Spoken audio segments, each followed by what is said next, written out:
Welcome to a space where words heal, stories uplift, and emotions connect us all. A billionaire cowboy found a freezing nurse at a train station on the coldest night in Texas history. One glance at her blue lips and snow-covered form told Jackson Blackwell she had minutes to live. He'd driven past initially. What was one more stranded traveler to a man who'd built walls higher than his skyscrapers? Yet something made him turn back. That split-second decision would alter two lives forever and change the face of rural healthcare across America. Have you ever wondered if fate waits for us at abandoned train platforms? If you believe in destiny's unexpected timing, hit that like button and prepare for a love story that defied all odds. Jackson Blackwell was born with calloused hands and a stubborn spirit. At 38, he transformed his grandfather's struggling cattle ranch into a billion-dollar empire spanning sustainable agriculture and renewable energy. The business world called him the Lone Star Tycoon, but few knew the man behind the myth. After losing his parents in a devastating car crash at 25, Jackson buried his grief in spreadsheets and acquisitions. His one attempt at love ended with his fiancée's cold confession, "I never loved you, Jack, just your potential net worth." Since then, his heart remained as guarded as his assets. Behind the wheel of his custom truck that fateful night, Jackson was returning from yet another business meeting, his mind on profit margins rather than the historic storm battering the landscape. He preferred the honest dirt of ranch work to boardroom politics, still wearing his signature boots to meetings that determined the fate of industries. Meanwhile, Judith Williams had spent her life fighting to belong somewhere. Abandoned by her mother at age 8, she bounced through foster homes, carrying her belongings in a single backpack. A kind nurse during one childhood hospital stay became her blueprint for purpose. Despite working 3 jobs, she put herself through nursing school, graduating with honors and a determination to heal more than just bodies. At 32, Judith had recently ended a 2-year relationship with Dr. Marcus Reed, who delivered an ultimatum: quit nursing to support his career, or end things. Her choice was immediate, but left her heart bruised. The temporary position at Pinewood Rural Hospital represented escape and renewal. If she could just get there through this blizzard.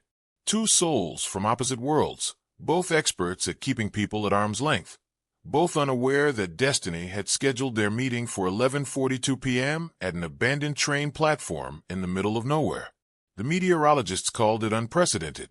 Temperatures plummeting to -20 degrees as Arctic winds swept across Texas.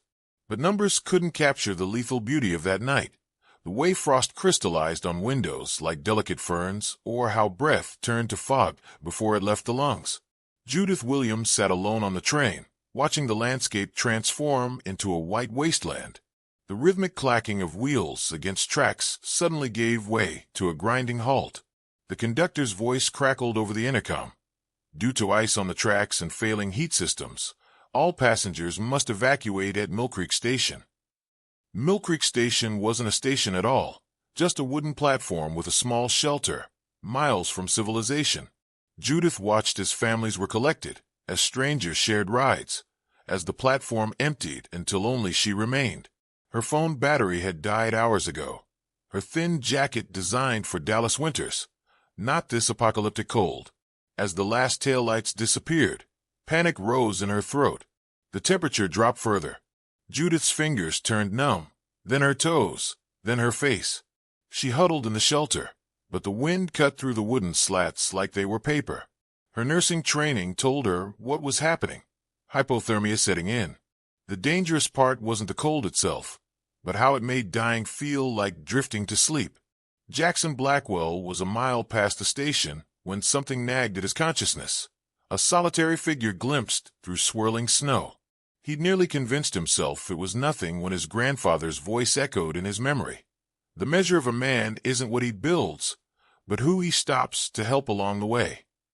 With a muttered curse, Jackson made a U-turn. He found her curled into herself, skin frightening shades of white and blue. When he touched her shoulder, her eyes fluttered open, unfocused, confused. "I'm Jackson. I'm going to help you." Her whisper was barely audible. "Judith Williams, please, don't be a serial killer." Even in her dire state, The unexpected humor made him smile. No promises, but dying in a warm truck beats freezing on this platform, right? He wrapped his coat around her and carried her to his vehicle, unaware he was carrying his future in his arms. Judith awoke disoriented, wrapped in unfamiliar blankets before a roaring fireplace. The room around her screamed wealth, vaulted ceilings, museum-quality Western art, and windows revealing a snow-covered landscape that stretched for miles. Panic surged as fragments of memory returned. The train, the cold, a stranger's arms. "You're at Blackwell Ranch," came a deep voice from the doorway. "Hospital snowed in, roads are closed. Doctor's on video call if you need him." Recognition dawned as she studied his face. "You're Jackson Blackwell. Your company's trying to buy Pinewood Hospital. And you're trespassing on my property," he countered with a raised eyebrow. "Though I did bring you here myself." The blizzard intensified, trapping them together for what the weather service predicted would be days. Judith's wariness remained sharp. She'd learned early that nothing came without strings attached, especially from powerful men. On the second night, the power failed. As temperatures inside dropped, Jackson built up the fire and brought extra blankets. In the flickering light, barriers began to crack. "Why nursing?" he asked, pouring her a mug of coffee laced with whiskey for warmth.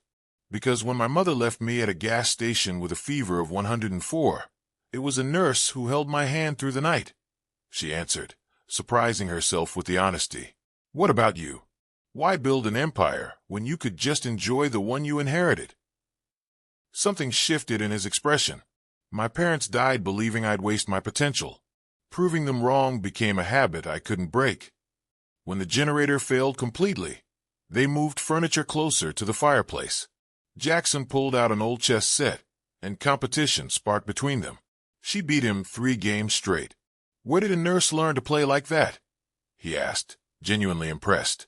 "Foster home number 4. Mr. Grayson said chess builds character.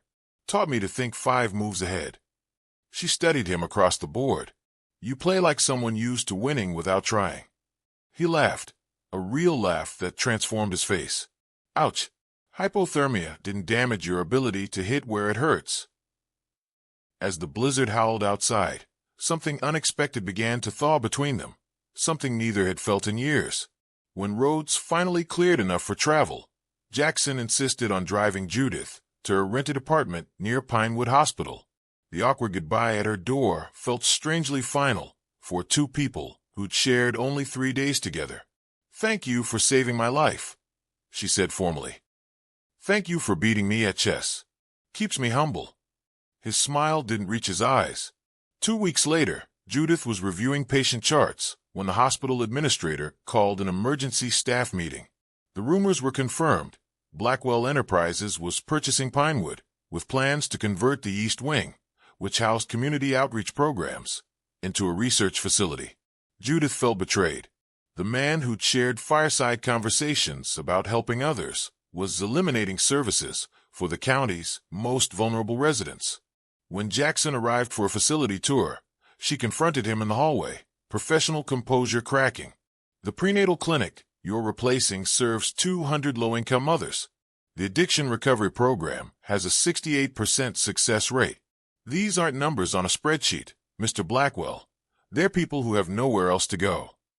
Instead of dismissing her, Jackson studied her with unexpected intensity. "Show me." "What?" "Show me what I'd be destroying." That afternoon became a journey through the hospital's heart.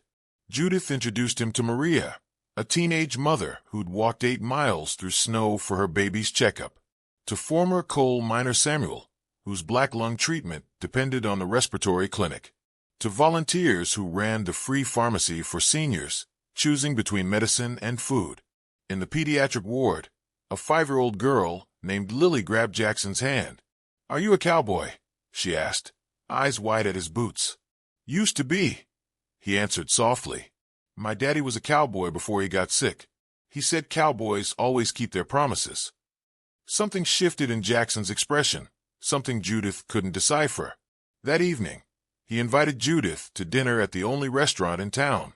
Over simple food, he asked questions that surprised her, not about efficiency or profit margins, but about patient outcomes, community needs, and innovative care models. "Why do you care suddenly?" she challenged. "Maybe I always cared, but got too busy looking at the big picture to see the details." His eyes held hers. "Or maybe someone reminded me why I started building things in the first place." As they parted that night, Judith felt the dangerous stirring of hope, both for Pinewood and for the possibility that Jackson Blackwell might be more than his reputation suggested. What she didn't know was that he'd already called his board to completely redesign the acquisition plan. The Pinewood Hospital charity event transformed the community center with twinkling lights and borrowed elegance. Judith attended reluctantly, wearing a simple blue dress she'd found on clearance. She felt out of place among designer gowns and tailored suits, but the hospital staff had insisted she come. She'd become their unofficial champion. Jackson took the stage, commanding attention effortlessly in a tuxedo that couldn't quite hide the cowboy beneath. "Tonight, I'm announcing a change to Blackwell Enterprises' plans for Pinewood Hospital." The room hushed as he outlined a new vision, expanding community services rather than replacing them, building the research facility as an addition rather than a conversion, and establishing a foundation to ensure long-term funding for rural healthcare initiatives. "Sometimes we need to be reminded of what matters," he concluded, his eyes finding Judith's across the room. "And who matters?" The applause was thunderous. Judith felt tears threatening. He listened, truly listened. As she approached to thank him, a stunning woman in a red dress intercepted, placing a possessive hand on Jackson's arm. "Jackie, darling, brilliant speech. Just like we discussed." Judith froze, recognizing Vanessa Carter, Jackson's former fiancée, from business magazine profiles. "Judith, this is Vanessa," Jackson began awkwardly. "His fiancée," Vanessa finished smoothly. "We've reconciled. Our announcement's coming next week." Before Jackson could respond, Judith was approached by Dr. Whitman, the hospital's senior physician. "Ms. Williams, I overheard something concerning. Apparently, some board members believe your relationship with Mr. Blackwell influenced his decision." "What relationship?" she asked, stomach sinking. "There are suggestions you orchestrated your meeting. The train station, the storm. Quite convenient for someone looking to advance their position." The room suddenly felt airless. Across the crowd, she saw Jackson deep in conversation with Vanessa, their heads bent together intimately. The pieces aligned in her mind. She'd been a project, a charity case that made him feel better about himself, perhaps even a pawn in reconciling with his ex. Without saying goodbye, Judith slipped out into the cold night, her breath forming clouds that dissipated too quickly, just like her foolish hope that someone like Jackson Blackwell could see her as an equal, not an opportunity for redemption. For 3 days, Judith ignored Jackson's calls and texts. On the 4th day, he appeared at her apartment door, soaked from the rain, looking nothing like a billionaire and everything like a man who hadn't slept. "5 minutes," he said before she could close the door. "Then I'll never bother you again if that's what you want." Her apartment was tiny, a studio with second-hand furniture and walls decorated with children's artwork. Jackson seemed too large for the space, his presence filling every corner. "Vanessa and I aren't back together," he stated flatly. "She wanted to be. Made that announcement without my knowledge or consent. I fired her father from my board the next morning." Judith crossed her arms. "And the rumors about me being a gold digger who planned everything? Ridiculous. I've already addressed them publicly." His eyes softened. "Though I admit, if you'd masterminded that blizzard just to meet me, I'd be impressed by your weather-controlling superpowers." Despite herself, Judith's lips twitched. Jackson's gaze traveled around her apartment, stopping at a wall covered with photos of children and a corkboard of thank-you notes. "Who are they?" "Foster kids I sponsor. 3 are in college now." She shrugged. "It's not much, but it's everything," he interrupted, understanding dawning in his eyes. "You live like this so they can have opportunities." The realization seemed to hit him physically. This woman who'd challenged his business plans, who'd beaten him at chess in borrowed pajamas, had never cared about his wealth. In fact, she'd been actively avoiding it. "I've spent 15 years building an empire," he said quietly, and I've never felt more alone than the day you walked out of that event." The vulnerability in his voice stripped away her defenses. For the first time, she wasn't seeing the billionaire or the cowboy, just Jackson, a man as scarred by abandonment as she was, standing in her apartment offering not his wealth, but his heart. Spring brought wildflowers to Texas, and a letter to Judith's mailbox. Her application to Doctors Without Borders had been accepted. The 6-month assignment in a conflict zone represented everything she'd worked toward. Meaningful service where need was greatest. When she told Jackson over dinner at his ranch, his face remained carefully neutral. "When do you leave?" "3 weeks." He nodded slowly, twirling his wine glass. "I won't ask you to stay." "You wouldn't have to ask," she admitted. "That's why I need to go. I've spent my life defining myself by what others need from me. I need to know who I am when I'm just following my own compass." The 3 weeks passed in a bittersweet blur. Jackson never pressured her, never made her doubt her decision, though she sometimes caught him watching her with an expression that made her heart ache. At the airport, he hugged her tightly. "Come back safe. The world needs you." What he didn't say hung between them. "I need you." As Judith settled into her seat, a flight attendant approached with a package. From Mr. Blackwell. Inside was a leather-bound journal. Opening it, she found entries dated from the night he'd found her at the train station. His private thoughts, fears, and hopes written in strong, slanted handwriting. The final entry read, "I've never believed in fate until now. Whatever you find out there, remember there's a home waiting for you here. Not because I saved you that night, but because every day since, you've been saving me." As the plane took off, Judith pressed the journal to her chest, tears falling freely as Texas disappeared beneath the clouds. Jackson was reviewing architectural plans for the expanded Pinewood Hospital when his assistant burst in without knocking. "Sir, there's been an attack. The medical facility where Ms. Williams' station was bombed 12 hours ago." The world tilted on its axis. "Survivors. Communications are down. The organization has lost contact with the team." Within hours, Jackson's private jet was airborne. His security team advised against his personal involvement. A billionaire American would be a valuable target in a conflict zone, but he dismissed their concerns with 4 words: "Find her or don't." The search took 9 harrowing days. Jackson leveraged every connection, bribed officials, and ventured into areas deemed too dangerous for civilians. Sleep became a luxury he couldn't afford.